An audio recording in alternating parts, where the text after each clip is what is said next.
আমরা সব সময় একজনকে একজনের শুধু ঠকানোর চেষ্টা করি। কাউকে ঠকিয়ে তুমি সব সময় তোমাকে বুদ্ধিমান মনে করো না, আর অতিরিক্ত খুশিও হয়ে যেও না।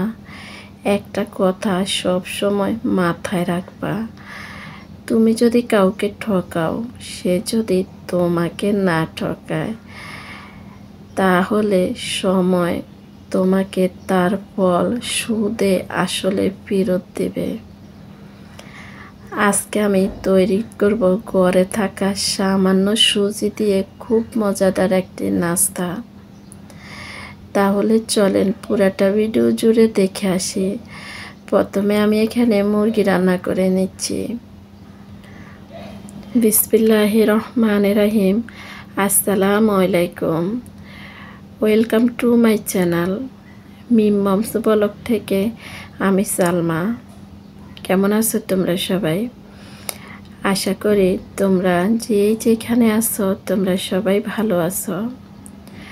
আলহামদুলিল্লাহ, আমিও ভালো আছি আমার পরিবারের সবাইকে নিয়ে। চলে আসলাম আজকে আবার আরেকটা ভিডিও নিয়ে। আশা করি প্রতিদিনের মতোই আমার সব আপু ভাইয়ারা আমার পুরাটা ভিডিও জুড়ে থেকে যাবে। আমি কি রান্না করলাম তাহলে চলেন বলে দিচ্ছি। প্রথমে আমি মুরগি রান্না করে নেব। মুরগি রান্না করার জন্য এখানে আমি সবগুলা মশলা ভালো করে কষিয়ে নিলাম। মশলা কষানোর মধ্যে একটু টক দই দিয়ে দিলাম। টক দইটা আমি এখনই সাথে সাথে তৈরি করলাম। গুঁড়া দুধের মধ্যে একটু গরম পানি দিয়ে লেবুর রস দিয়ে এভাবে টক দই সাথে সাথে তৈরি করে নেওয়া যায়, আর এভাবে খুবই মজা লাগে মুরগিটা খেতে। আপনারা একবার তৈরি করে দেখতে পারেন। দুধের সাথে লেবুর রস দিয়ে সাথে সাথে টক দই তৈরি করে এভাবে মুরগি রান্না আমার কাছে অনেকটাই ভালো লাগে। আমি প্রায় সময় এভাবে রান্না করে নিই। টক দই যখন হাতের কাছে থাকবে না, তখন টক দই সাথে সাথে তৈরি করে নেওয়া যায়, শুধু ঘরে গুঁড়া দুধ থাকলেই হবে। এবার মুরগি দিয়ে দিলাম মশলার মধ্যে। মশলা কিন্তু ভালো করে কষিয়ে নিলাম। এবার মুরগিগুলা দিয়ে ঝালের জন্য উপর দিয়ে কয়েকটা কাঁচামরিচ দিয়ে দিলাম।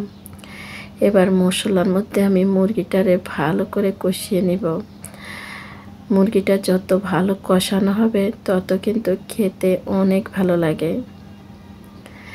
এবার আমি ঝোলের জন্য একটু পানি দিয়ে দিলাম। ঝোল বলতে মুরগিটা সিদ্ধ হইতে যতটুকু পানির প্রয়োজন অতটুকু পানি দিয়ে আমি ঢাকনা দিয়ে কিছুক্ষণ রেখে দিব। এভাবে মুরগি রান্না করলে মুরগিটা খুব তাড়াতাড়ি হয়ে যায়, কারণ মশলার মধ্যে মুরগিটা কিন্তু পড়া হয়ে যায়। অল্প সময়ের ভিতর মুরগিটা রান্না করে নেওয়া যায়। আমি আরেকবার দেখিয়ে দিচ্ছি, আর একটু নেড়ে চেড়ে দিলাম। বাচ্চারা এভাবে রান্না করলে অনেক পছন্দ করে। এবার আমি ভিডিওর মাঝখানে আমার সব আপু ভাইয়াদেরকে একটা কথা বলে নিচ্ছি। আমি প্রতিদিন যে কথাটা বলি, আমার ভিডিওটা দেখতে দেখতে তোমরা যারা আমার সাথে এই পর্যন্ত চলে এসেছো, একটা লাইক দিতে ভুলে গেছো, একটা লাইক দিয়ে দিতে পারো। আমার ভিডিওগুলো দেখো, এখন পর্যন্ত আমার চ্যানেলটা সাবস্ক্রাইব করা হয়নি, চাইলে আমার চ্যানেলটা সাবস্ক্রাইব করে রাখতে পারো। আমার সামনের পথ চলার সাথী হয়ে আমার সাথে থেকে যেতে পারো। আমরা ইউটিউবে যারা যে স্বপ্ন নিয়ে এসেছি, আমরা যদি একে অপরের পাশে থাকি, ঠিক আমাদের স্বপ্নেই আমরা পৌঁছে যাব। আমরা কিন্তু এখানে সবাই একটা স্বপ্ন নিয়ে এসেছি।